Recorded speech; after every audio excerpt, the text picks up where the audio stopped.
Hello student, class 10 science का competency based question chapter 1 chemical reaction and equations. तो इसको start करेंगे अभी हम। तो ये सीबीएसई ने ऑफिशियली रिलीज किए हैं कॉम्पिटेंसी बेस्ड क्वेश्चन, जो आपके बोर्ड एग्जाम 27 के लिए इंपॉर्टेंट है। तो चलिए स्टार्ट करते एक एक करके इसके क्वेश्चंस को डिस्कस कर लेते हैं। तो फर्स्ट क्वेश्चन है, which of the following is an example of simple displacement. तो आपको पता है जो chemical reaction and equation chapter है, इसके अंदर 5 टाइप के आपने केमिकल रिएक्शंस पढ़े थे। फर्स्ट होता है कॉम्बिनेशन, सेकंड डिकम्पोजिशन, फिर डिस्प्लेसमेंट, फिर डबल डिस्प्लेसमेंट एंड लास्ट होता है रिडॉक्स। तो आपको पूछा है इसमें से कौन सा डिस्प्लेसमेंट रिएक्शन है। तो देखो, इसके लिए आपको सारे रिएक्शंस को आपको केमिकल इक्वेशंस में कन्वर्ट करना तो आता ही होगा, तो आपको इजीली पता चल जाएगा डिस्प्लेसमेंट क्या होता है। तो डिस्प्लेसमेंट में क्या होता है, ऐसे रिएक्शन जिसमें एक एलिमेंट क्या करता है, दूसरे कंपाउंड में से एलिमेंट को डिस्प्लेस कर देता है। ठीक है, तो उसको हम डिस्प्लेसमेंट रिएक्शन कहते हैं। तो यहाँ पे इलेक्ट्रोलिसिस ऑफ वाटर की बात करें तो इलेक्ट्रोलिसिस ऑफ वाटर का पहले रिएक्शन देख लो कैसे करते हैं। तो देखो, इलेक्ट्रोलिसिस ऑफ वाटर में क्या हो रहा है, वाटर जो है वो इलेक्ट्रिसिटी पास करोगे तो H2 और O2 गैस में ब्रेक हो जाता है। ठीक है, तो यहाँ पे इलेक्ट्रिसिटी क्या हो रही है, यूज हो रही है ना, एब्जॉर्ब हो रही है। तो जहाँ पे इलेक्ट्रिसिटी या कोई भी एनर्जी एब्जॉर्ब होती है रिएक्शन करने के लिए चाहिए होती है, तो वो आपके डीकम्पोजिशन रिएक्शन होते हैं। तो ये आपका डीकम्पोजिशन रिएक्शन है, ना कि डिस्प्लेसमेंट। ठीक है, सेकंड वाला आपको बोला है बर्निंग ऑफ मीथेन। मीथेन को अगर आप बर्न करते हो तो मीथेन होता है CH4, एंड बर्न करने का मतलब ऑक्सीजन के साथ। ठीक है, तो इससे आपको कोई भी चीज़, कोई भी फ्यूल या कार्बन कंपाउंड आप बर्न करते हो तो CO2 H2O heat and light release होती है। तो यहाँ पे देखो, CH4 और O2 से CO2 H2O बना, यहाँ तो कुछ डिस्प्लेसमेंट हुआ ही नहीं है ना। नेक्स्ट देखो, reaction of metal with N acid. तो मेटल का एसिड के साथ रिएक्शन मेटल वाले चैप्टर में आपने पढ़ा होगा, या फिर अभी फर्स्ट चैप्टर के अंदर आप मोस्टली रिएक्शंस पढ़ लोगे। तो मेटल लाइक Na है, इसको किसी एसिड के साथ लो HCl। तो देखो NaHCl में क्या होगा, Na ना Cl के साथ, ये जो Na एलिमेंट है HCl में से Cl एलिमेंट को अपने पास ले लेगी, और H2 जो है वो सेपरेट हो जाएगा, यानी H2 को डिस्प्लेस कर देगी। तो ये आपका ना डिस्प्लेसमेंट रिएक्शन है, क्योंकि इसमें एक एलिमेंट ने दूसरे कंपाउंड में क्या करा, अपनी जगह ले ली और दूसरे को डिस्प्लेस कर दिया, तो H2 को डिस्प्लेस कर दिया। तो ये आपका डिस्प्लेसमेंट रिएक्शन है। तो इसका जो फर्स्ट का आंसर है ना, थर्ड है ऑप्शन हो जाएगा कि ये आपका डिस्प्लेसमेंट रिएक्शन। एंड फोर्थ की बात भी कर लेते हैं। फोर्थ पॉइंट जो था इसका, reaction of two salt solution to form a precipitate. तो जब भी प्रेसिपिटेट बनते हैं ना, तो आपके डिस्प्लेसमेंट रिएक्शन नहीं होता, डबल डिस्प्लेसमेंट होता है। इसमें ना एक कंपाउंड और दूसरा कंपाउंड, दोनों कंपाउंड है, ये वाला कंपाउंड इसको डिस्प्लेस करेगा एंड कॉपर क्लोराइड को डिस्प्लेस करेगा। तो आपस में आयन का एक्सचेंज होगा, Ba ने SO4 लिया और Cu ने Cl2, है ना। तो ये आपका रिएक्शन हो जाएगा BaSO4 एंड CuCl2। तो ये आपका ना, ये जो बेरियम सल्फेट है, ये वाइट प्रेसिपिटेट बन जाता है, सॉलिड फॉर्म में आ जाता है। तो ये आपका डबल डिस्प्लेसमेंट रिएक्शन है, ना कि डिस्प्लेसमेंट। तो यहाँ से आपको समझ आ गया होगा कि फर्स्ट का जो आंसर है वो आपका क्या होगा, कि कौन सा सिंपल डिस्प्लेसमेंट है। तो जो थर्ड वाला है, the reaction of metal with N acid, ये आपका सिंपल डिस्प्लेसमेंट रिएक्शन है। नेक्स्ट क्वेश्चन देखिए, which of the following is a necessary condition for all chemical reaction. किसी भी केमिकल रिएक्शन के लिए नेसेसरी कंडीशन पूछी है। फर्स्ट बोला है the reactant should be in the same state. No, ये जरूरी नहीं है। Energy should be supplied to the reactant, ये भी जरूरी नहीं है एनर्जी सप्लाई हो हर एक रिएक्टेंट को, है ना। The reactant should be at the same temperature, ये भी जरूरी नहीं है। नेसेसरी कंडीशन बोली है, there should be physical contact between the reactant, या यस ये करेक्ट है। जब तक आप रिएक्टेंट को फिजिकल कांटेक्ट नहीं करवाओगे तब तक रिएक्शन नहीं होगा। तो ये कंडीशन बहुत जरूरी है। फोर्थ पॉइंट इसका करेक्ट आंसर है। ठीक है, नेक्स्ट देखो, third question, given below is the balanced chemical equation for the thermal decomposition of lead nitrate. तो आपको पता है डिकम्पोजिशन 3 टाइप के होते हैं। एक होता है आपका थर्मल डिकम्पोजिशन, जिसमें हीट एनर्जी एब्जॉर्ब होती है। ठीक है, सेकंड होता है आपका इलेक्ट्रोलाइटिक, जिसमें इलेक्ट्रिकल एनर्जी एब्जॉर्ब होती है। एंड लास्ट होता है आपका फोटोलाइटिक, जिसमें सनलाइट एनर्जी एब्जॉर्ब होती है। तो यहाँ पे थर्मल डिकम्पोजिशन की बात हो रही है, यानी लेड नाइट्रेट को हीट दी तो आपका lead oxide NO2 and O2 बनेगा। अब आपको पूछा है इसमें से कौन सा इन्फॉर्मेशन बता रहा है जो कोफिशिएंट है PbO lead oxide and NO2 का। तो देखो, इसके पास 2 कॉफिशिएंट है एंड इसके पास 4 कॉफिशिएंट है। ये जो कॉफिशिएंट होते हैं ना आगे, ये जो नंबर होते हैं 2 और 4, ये एक्चुअल में ना ratio of number of mole produce of the two substance, ये दो सब्सटेंस कितना नंबर ऑफ मोल प्रोड्यूस हुए उसके रेशियो को बताता है। तो ये जो भी कॉफिशिएंट है ना आगे नंबर जो होता है, ये ratio of number of mole जो भी उस दो सब्सटेंस है जो प्रोड्यूस हुए उनको बताता है। तो फर्स्ट आंसर इसका करेक्ट है। नेक्स्ट क्वेश्चन देखिए, नेक्स्ट क्वेश्चन है the diagram below shows the setup in which electrolysis of water take place. तो इलेक्ट्रोलिसिस ऑफ वाटर का आपके बुक के अंदर भी ये डायग्राम बना होगा। तो यहाँ पे आपने पहले इसके अंदर वाटर डाला होता है, तो हाइड्रोजन कैथोड से रिलीज होती है एंड ऑक्सीजन एनोड से रिलीज होती है। ठीक है, तो इसको हमने बहुत डिटेल में पहले भी पढ़ रखा है, तो आप मेरे प्रीवियस वीडियोस को देख लेना, प्लेलिस्ट का लिंक मैं डिस्क्रिप्शन में डाल दूंगी, बहुत डिटेल में मैंने ये समझाया हुआ है। तो इन्होंने पूछा कौन सा रिएक्शन है ये। तो जब भी वाटर का इलेक्ट्रोलिसिस करते हैं ना, तो वाटर का इलेक्ट्रोलिसिस आपका इलेक्ट्रिकल एनर्जी इसमें यूज होती है ना, तो ये डिकम्पोजिशन रिएक्शन होता है। कैसा रिएक्शन होता है, क्योंकि इलेक्ट्रिकल एनर्जी मैंने अभी थोड़ी देर पहले उसको बताया भी था आपको कि ये डिकम्पोजिशन, और उसमें भी ये इलेक्ट्रोलाइटिक डिकम्पोजिशन होता है। लाइक ये रिएक्शन भी करके दिखाया था ना ये वाला। तो ये इलेक्ट्रोलिसिस ऑफ वाटर है, तो इसमें इलेक्ट्रिसिटी एनर्जी की फॉर्म में यूज हो रही है ना, एब्जॉर्ब हो रही है। तो यहाँ पे ये जब एनर्जी एब्जॉर्ब होती है तो डिकम्पोजिशन होता है, और क्योंकि इलेक्ट्रिसिटी फॉर्म में हो रही है इसलिए ये आपका इलेक्ट्रोलाइटिक डिकम्पोजिशन है। ओके,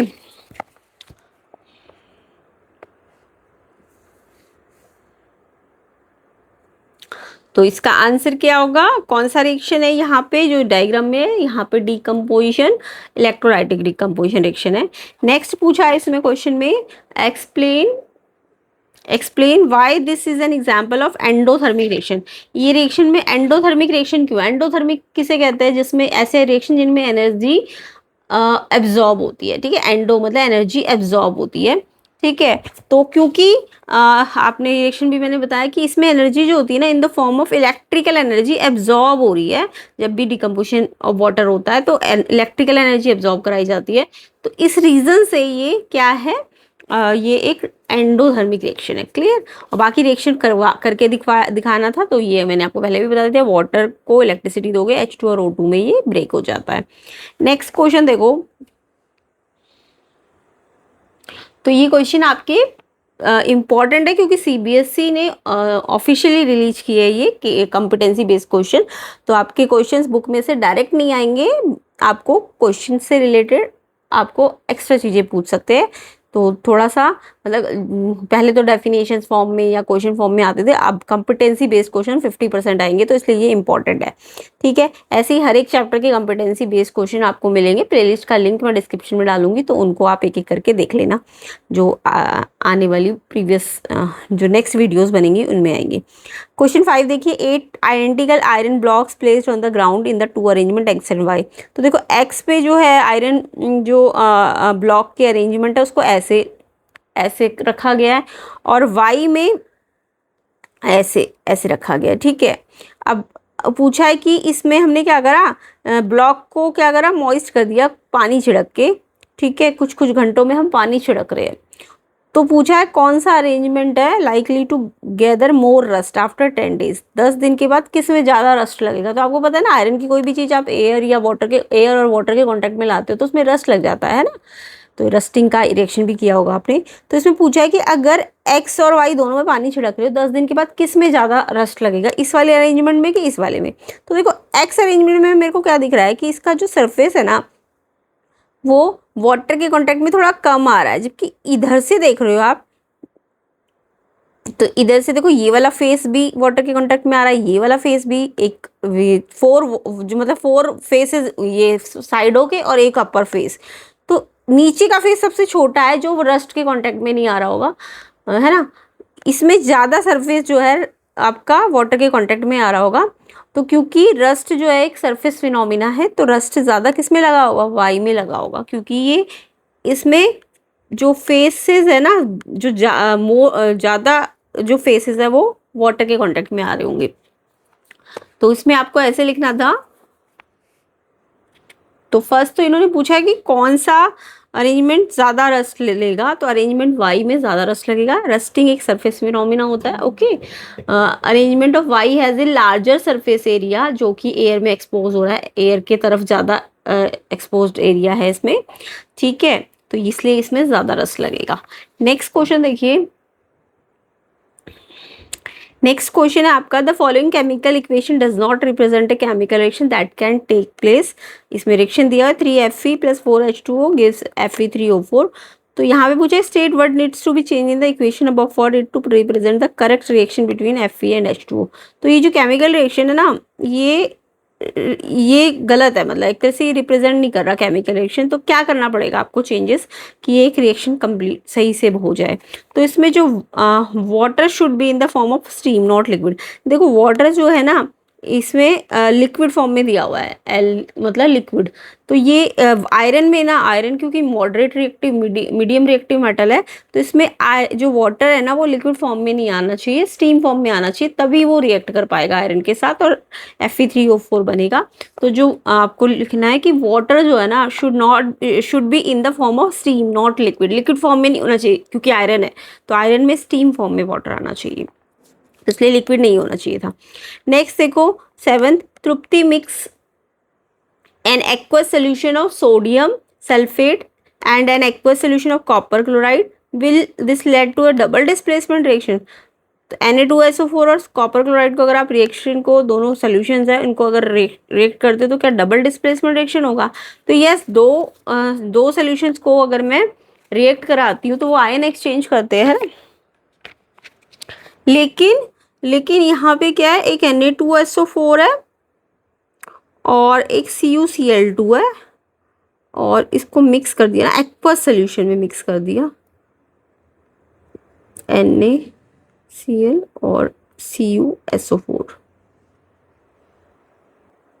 तो देखो यहाँ पे there will be no reaction, reaction होगा ही नहीं, ये डिस्प्लेसमेंट डबल डिस्प्लेसमेंट रिएक्शन होगा ही नहीं, क्योंकि जो आयंस है ना will be in the solution. सारे आयंस किस में चले जाएंगे, सॉल्यूशंस में चले जाएंगे, क्योंकि ये किस किस के थे, कॉपर क्लोराइड एंड Na2SO4 के। तो इसमें सारे आयंस क्या होंगे, सोल्यूशन में चले जाएंगे, तो इनका कोई प्रेसिपिटेट नहीं बनेगा। There is no insoluble product, और इनसॉल्युबल प्रोडक्ट मतलब प्रेसिपिटेट ही नहीं बन रहा दोनों को मिक्स करने में, क्योंकि आयंस तो सोल्यूशन में आ गए।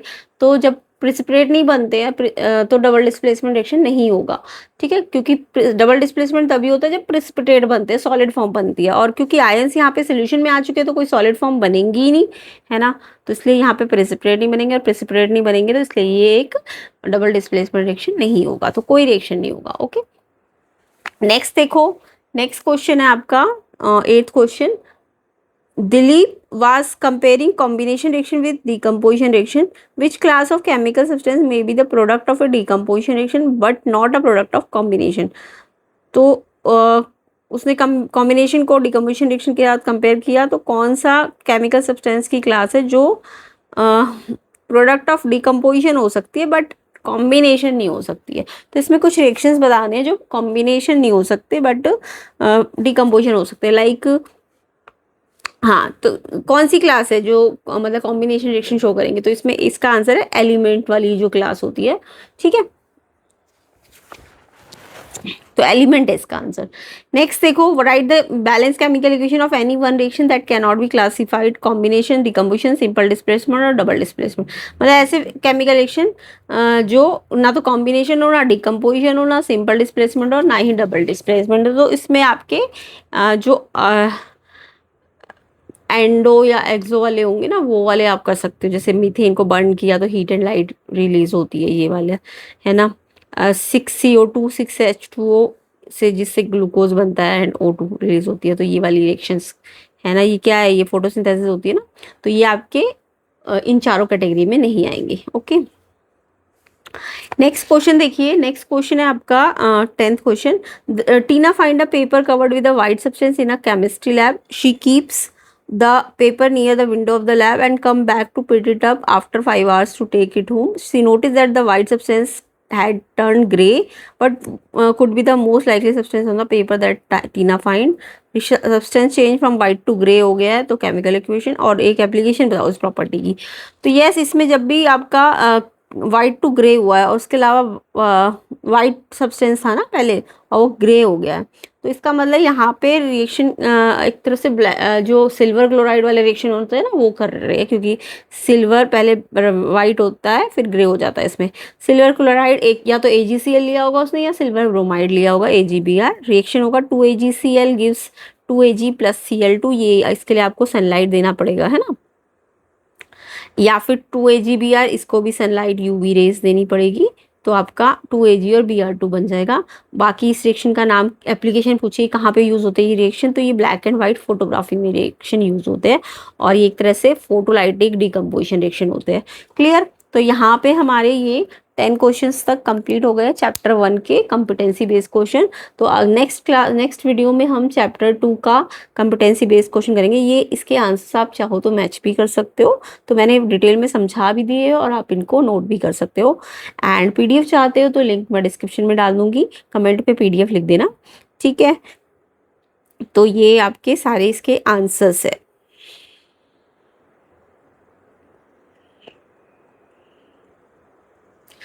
बाकी important previous year question papers के लिंक एंड प्लेलिस्ट के लिंक आपको मिल जाएंगे, डिस्क्रिप्शन में चेक कर लेना और बोर्ड एग्जाम की प्रिपरेशन कर लीजिए। एंड अभी जो मिड टर्म या प्री बोर्ड एग्जाम आएंगे उनके लिए भी ये इंपॉर्टेंट है बहुत ज़्यादा।